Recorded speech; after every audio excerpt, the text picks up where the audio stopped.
So hello guys, आज के इस वीडियो लेक्चर में क्लास 10th केमिस्ट्री का जो फर्स्ट चैप्टर है उस फर्स्ट चैप्टर का नाम रासायनिक अभिक्रिया एवं समीकरण केमिकल रिएक्शन एंड इक्वेशन जो चैप्टर है उस चैप्टर से जितने भी इंपॉर्टेंट क्वेश्चन है वीवीआई क्वेश्चन है उन सभी प्रश्नों को इसमें हाईलाइट किया गया है। इस वीडियो लेक्चर में सभी प्रश्न पिछले ईयर के एग्जाम में पूछे जा चुके हैं और संभावना है कि अगले एग्जाम में पूछे जाए और ये बहुत बार रिपीटेड क्वेश्चन पूछे जा चुके हैं इस चैप्टर से। सो इस चैप्टर से जितने भी क्वेश्चन इसमें हाईलाइट किए गए हैं वो सभी इंपॉर्टेंट है। तो जैसे कि फर्स्ट चैप्टर है, महत्वपूर्ण प्रश्न है 1 नंबर, रासायनिक ऊष्माक्षेपी एवं ऊष्माशोषी अभिक्रिया का अर्थ क्या है। सो सबसे पहले ऊष्माक्षेपी अभिक्रिया को देख लेते हैं। जिन अभिक्रिया में उत्पाद के निर्माण के साथ साथ ऊष्मा भी निकलता है उसे ऊष्माक्षेपी अभिक्रिया कहते हैं। यानी वैसा रिएक्शन जिसमें प्रोडक्ट बनने के साथ साथ उत्पाद बनने के साथ साथ उसमें हीट भी निकलता है, ऊष्मा भी निकलता है, वैसी अभिक्रिया को ऊष्माक्षेपी अभिक्रिया कहा जाता है। जैसे यहाँ पे इंग्लिश में दिया हुआ है, इधर इस साइड में हिंदी में और इस साइड में इंग्लिश में। सो अगर दोनों लैंग्वेज को पढ़ा जाए तो टाइम कंज्यूम होगा। इसमें आप इंग्लिश में इसको आप देख सकते हैं, इसका आंसर यहाँ पे से निकाल सकते हैं, लिख सकते हैं। सो यहाँ पे दिया हुआ एग्जाम्पल CH4 इस वाले क्वेश्चन का एग्जाम्पल है, एक्सोथर्मिक क्वेश्चन का एग्जाम्पल है कि CH4 किससे रिएक्शन कर रहा है, O2 से रिएक्शन कर रहा है, तो CO2 और H2O बना रहा है। साथ ही साथ यहाँ पे आप देखेंगे कि हीट यहाँ से निकल रहा है, यानी ऊष्मा निकल रहा है। यानी वैसा केमिकल रिएक्शन जिसमें प्रोडक्ट बनने के साथ साथ जो हीट होता है वो रिलीज होता है, वैसे रिएक्शन को एक्सोथर्मिक बोलते हैं। सो अगला इसी क्वेश्चन का आंसर है ऊष्माशोषी अभिक्रिया क्या है। जिन अभिक्रिया में अभिकारकों को तोड़ने के लिए ऊष्मा प्रकाश ऊर्जा की आवश्यकता होती है उसे ऊष्माशोषी अभिक्रिया कहते हैं। यानी वैसा रिएक्शन जिसके प्रोडक्ट को तोड़ने के लिए, जिसके रिएक्टेंट को तोड़ने के लिए हमें किसी न किसी एनर्जी की ज़रूरत पड़ती है और साथ ही साथ उसमें ऊष्मा की भी ज़रूरत होती है, वैसे रिएक्शन को एक्सोथर्मिक रिएक्शन बोला जाता है। तो यहाँ पे एग्जांपल है CaCO3। इसको तोड़ने के लिए हमको ऊष्मा यानी हीट की ज़रूरत होती है और इसको दो अलग अलग रिएक्टेंट में प्रोडक्ट में तोड़ा जा सकता है, जैसे CaO कैल्शियम ऑक्साइड और CO कार्बन मोनोऑक्साइड। उम्मीद है कि ये जो है क्वेश्चन आपको समझ में आया होगा। अगला क्वेश्चन की ओर बढ़ते हैं। दूसरे नंबर क्वेश्चन है श्वसन को ऊष्माक्षेपी अभिक्रिया क्यों कहा जाता है। ये क्वेश्चन है, बहुत बार पूछे जा चुके हैं। Why the respiration called an exothermic reaction. Exothermic reaction हम श्वसन को क्यों कहते हैं।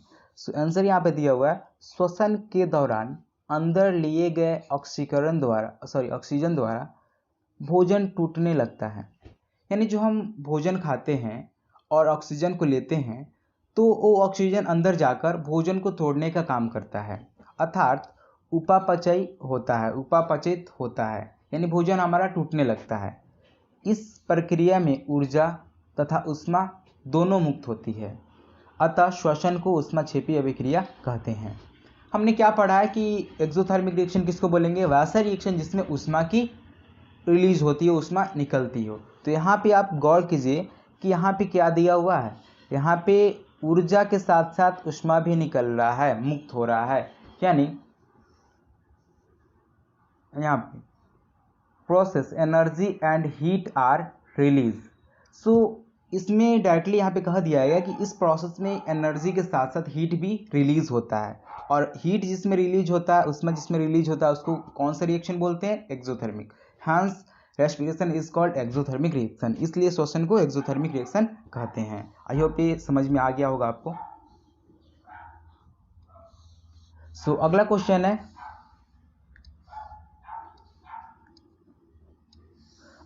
है वायु में जलाने से पहले मैग्नीशियम रिबन को साफ क्यों किया जाता है। ये भी बहुत इंपॉर्टेंट क्वेश्चन है, आपके एग्जाम में पूछे जा चुके हैं।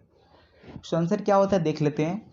मैग्नीशियम रिबन पर यहाँ पे आर्द्र वायु के प्रभाव से मैग्नीशियम ऑक्साइड की सफ़ेद परत जम जाती है। मैग्नीशियम रिबन को हम लोग वातावरण में छोड़ देंगे तो उस पर एक आर्द्र वायु के कारण उस मैग्नीशियम पे मैग्नीशियम ऑक्साइड का परत जम जाएगा।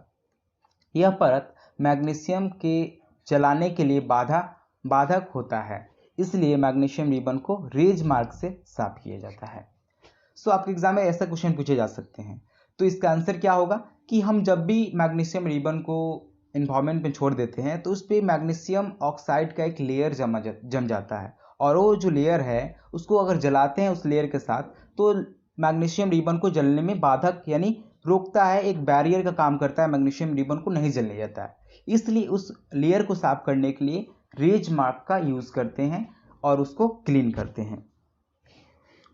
सो इसलिए मैग्नीशियम रिबन को साफ किया जाता है। अगला क्वेश्चन है यहाँ पे, अभिकारक एवं उत्पाद क्या होते हैं? What is the reactant and product? ये क्वेश्चन आपके लिए है। अगर आप इसका आंसर अगर आपको आता है तो आप कमेंट बॉक्स में इन दोनों का आंसर आप कमेंट कर दीजिए, क्योंकि ये बहुत ज़्यादा इंपॉर्टेंट क्वेश्चन है, बहुत ही ईजी क्वेश्चन है। तो चलिए आगे की ओर बढ़ते हैं।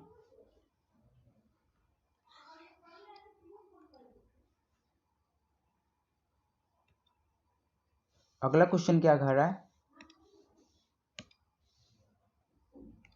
1 मिनट।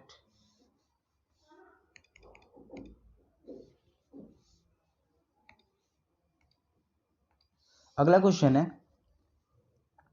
5 नंबर, संयोजन एवं वियोजन अभिक्रिया क्या है? What is the combination and decomposition reaction? So ये भी क्वेश्चन बहुत ज़्यादा इंपॉर्टेंट आपके एग्जाम में पूछे जाते हैं। सो सबसे पहले हम लोग समझ लेते हैं कि संयोजन अभिक्रिया क्या है, उसके बाद वियोजन अभिक्रिया को समझेंगे। सो संयोजन अभिक्रिया में क्या कहा जा रहा है? दो या दो से अधिक यौगिक मिलकर नया उत्पाद बनाते हैं।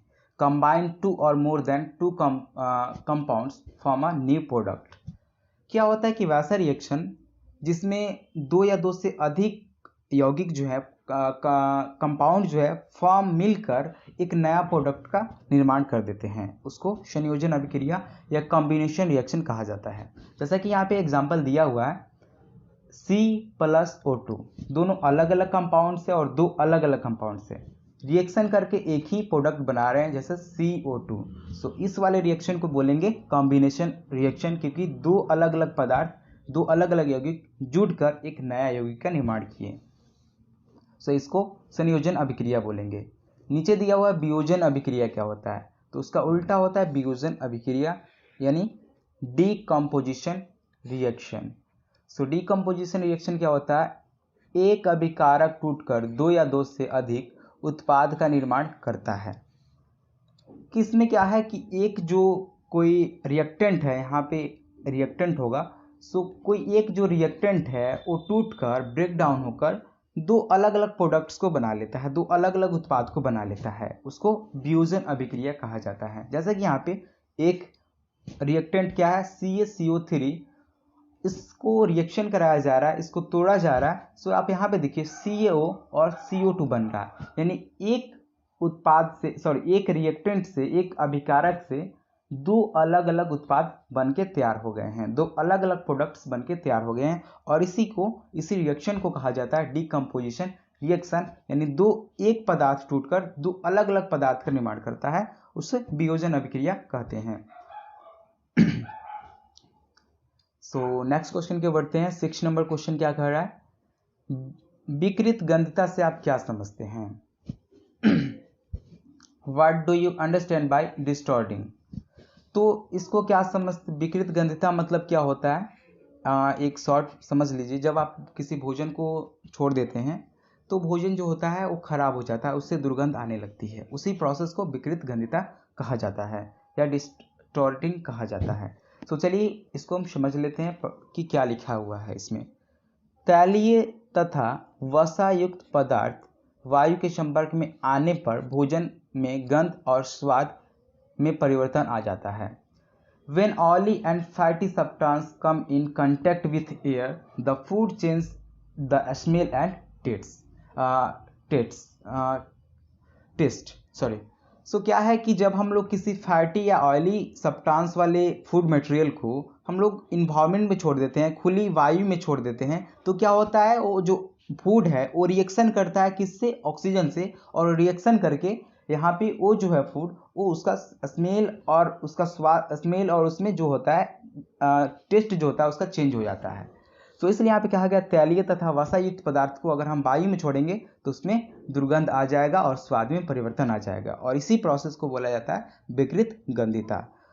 सो अगला क्वेश्चन है 7 नंबर, उपचयन और अपचयन अभिक्रिया क्या है? मोस्ट इंपॉर्टेंट क्वेश्चन है इस चैप्टर का।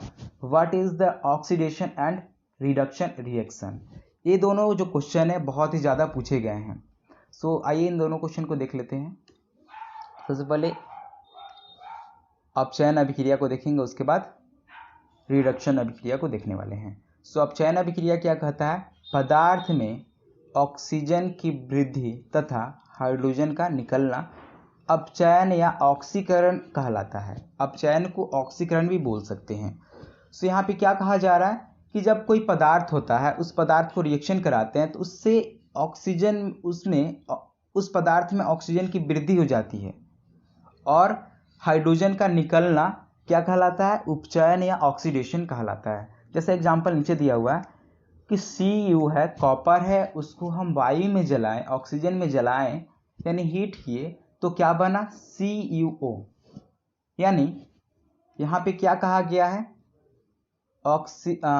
ऑक्सीजन की वृद्धि। यहाँ पे इस अपचयन अभिक्रिया में, ऑक्सीडेशन अभिक्रिया में क्या कहा गया? Increase in oxygen. सो क्या होता है जब हम किसी रिएक्शन को कराते हैं तो उसमें अगर ऑक्सीजन इंक्रीज होता है, ऑक्सीजन जुड़ जाता है तो उसको ऑक्सीडेशन रिएक्शन कहते हैं। जैसे यहाँ पे Cu है, इसको वायु के साथ जलाएं यानी ऑक्सीजन वायु के संपर्क में जलाएं, वायु वाले इन्वायरमेंट में जलाएं तो क्या होता है? Cu के साथ यहाँ पे देखिए ऑक्सीजन आकर जुट गया है यानी CuO बना लिया, कॉपर ऑक्साइड बना लिया, और इसी प्रोसेस को बोलते हैं अपचयन या ऑक्सीडेशन रिएक्शन। क्यों? क्योंकि यहाँ पे Cu के साथ ऑक्सीजन जुट रहा है, इसलिए ऑक्सीडेशन अभिक्रिया इसको बोला जाता है। और यहाँ पे लिखा हुआ भी है इंक्रीज इन ऑक्सीजन, ऑक्सीजन की वृद्धि होती है, इसलिए उसे अपचयन अभिक्रिया कहते हैं। सो समझ में आ गया होगा। अगला जो है, अगला क्या है? अपचयन अभिक्रिया। उसका उल्टा, उपचयन का उल्टा अपचयन होता है। यहाँ पे दिया हुआ अपचयन और उपचयन। सो इसको इंग्लिश में बोलते हैं रिडक्शन रिएक्शन। तो इसमें क्या होता है देख ले रहे हैं। पदार्थ में हाइड्रोजन की वृद्धि तथा ऑक्सीजन का निकलना उपचयन कहलाता है। Increase in hydrogen and decrease of oxygen. So इसमें कहा क्या गया है कि वैसा रिएक्शन जिसमें हाइड्रोजन की तो वृद्धि होती हो लेकिन ऑक्सीजन की वृद्धि नहीं होती, ऑक्सीजन निकलता हो। हाइड्रोजन की तो इंक्रीजमेंट होती है लेकिन जो ऑक्सीजन होता है वो डिक्रीज हो जाता है, वैसे रिएक्शन को रिडक्शन अभिक्रिया कहा जाता है। जैसे यहाँ पे एग्जांपल में दिया हुआ है आपके Cu किससे रिएक्ट कर रहा है? हाइड्रोजन से रिएक्ट कर रहा है। तो यहाँ पे देखिए CEO किससे रिएक्ट कर रहा है? हाइड्रोजन से रिएक्ट कर रहा है। तो यहाँ पे देखिए Cu बन रहा है और H2O बन जा रहा है। मीन्स यहाँ पे जो कॉपर ऑक्साइड था इससे हाइड्रोजन अलग हो गया, यहाँ पे इससे हाइड्रोजन जो है अलग हो गया। इसका मतलब ये है कि ये जो रिएक्शन हुआ है ये रिएक्शन उपचयन रिएक्शन कहलाएगा, क्योंकि इसमें क्या है कि इसमें ऑक्सीजन की हरासमेंट हो रही है, ऑक्सीजन निकल रहा है। क्योंकि यहाँ पे CuO है यानी कॉपर ऑक्साइड है और रिएक्ट किससे किया? हाइड्रोजन से किया। तो इसको बनना चाहिए था CuO, लेकिन यहाँ पे बना सिर्फ Cu और ऑक्सीजन किसी और के साथ चला गया। सो इसलिए यहाँ पे ऑक्सीजन की हरासमेंट हुई है, इसलिए इसको बोलते हैं उपचयन अभिक्रिया। नेक्स्ट क्वेश्चन है रेडॉक्स अभिक्रिया क्या है? बहुत ही ज़्यादा इंपॉर्टेंट है। सो इसको पढ़ते हैं, रेडॉक्स अभिक्रिया क्या है?